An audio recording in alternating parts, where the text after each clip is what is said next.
ফরিদপুরে লাগলো, তারপরে চট্টগ্রামে লাগলো, তারপরে ওদিকে কি বলে যে ইনসেপ্ট একটা ওষুধ কোম্পানিতে লাগলো,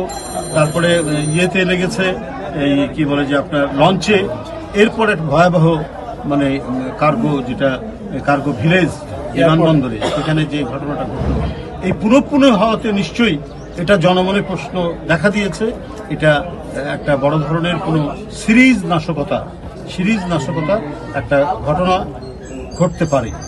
এটা জনগণ মনে করছে। জনগণের মধ্যে এই সংখ্যা দিয়ে দেখা দিয়েছে একটা বিচ্ছিন্ন বিক্ষিপ্তভাবে কোনো সামাজিক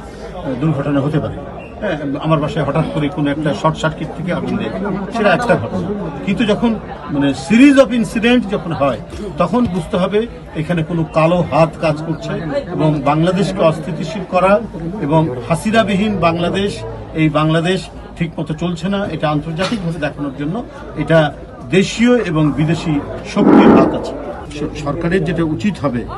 এই নাশকতার এই ঘটনাগুলো যাতে পুনরাবৃত্তি না হয়, সেই ক্ষেত্রে তার প্রশাসনকে জাগ্রত রাখা এবং প্রশাসনের ভিতরেও দোসরদের যে লোকরা আছে তারা সেখানে যে অবস্থান করছে, যে বিষয়ে আমরা বারবার বলেছি, এদের বিরুদ্ধে আপনি দ্রুত ব্যবস্থা গ্রহণ করুন। এই ব্যবস্থা গ্রহণ যদি আগে থেকে তিনি নিতে পারতেন তাহলে এই পরিস্থিতি হতো না। তো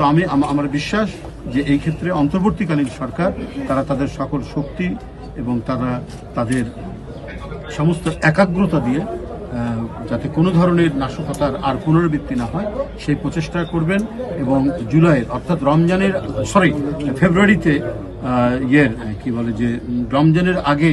যে নির্বাচনটি অনুষ্ঠানের ব্যাপারে তিনি যে দৃঢ় অঙ্গীকার ঘোষণা করেছেন সেটির ব্যাপারে তিনি, আমি মনে হয় যে তার দৃঢ়তা রয়েছে এবং তিনি তার সফল নেতৃত্ব দিয়ে সেই নির্বাচনকে আয়োজন করতে সম্পন্ন